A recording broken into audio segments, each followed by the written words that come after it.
சித்தர்களின் விஞ்ஞானம்.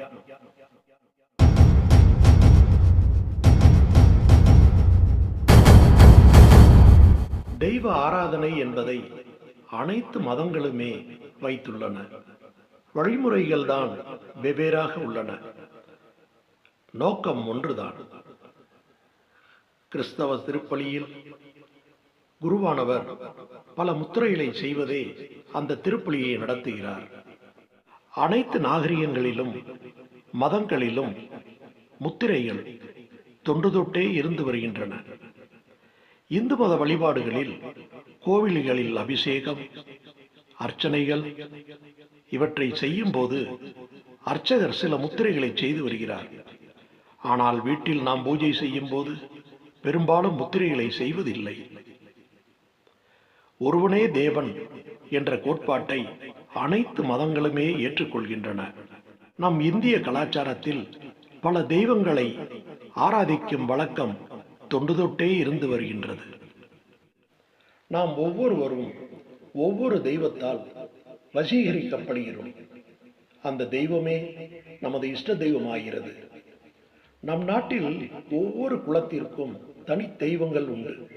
அந்த தெய்வத்தையே குலதெய்வமாக ஆராதனை செய்கிறோம்.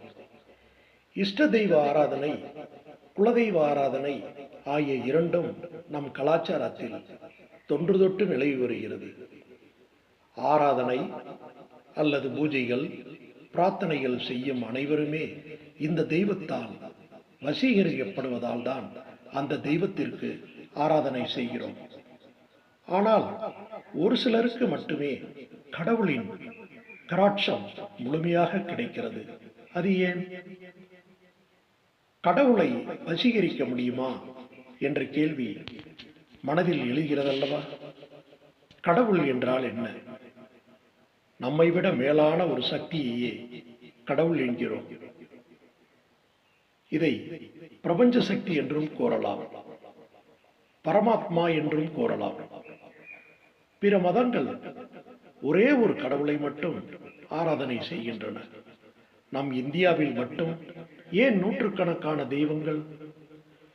நமது ஞானிகளும் யோகிகளும் கடவுள் என்பதை விஞ்ஞானபூர்வமாக அணுகியவர்கள்.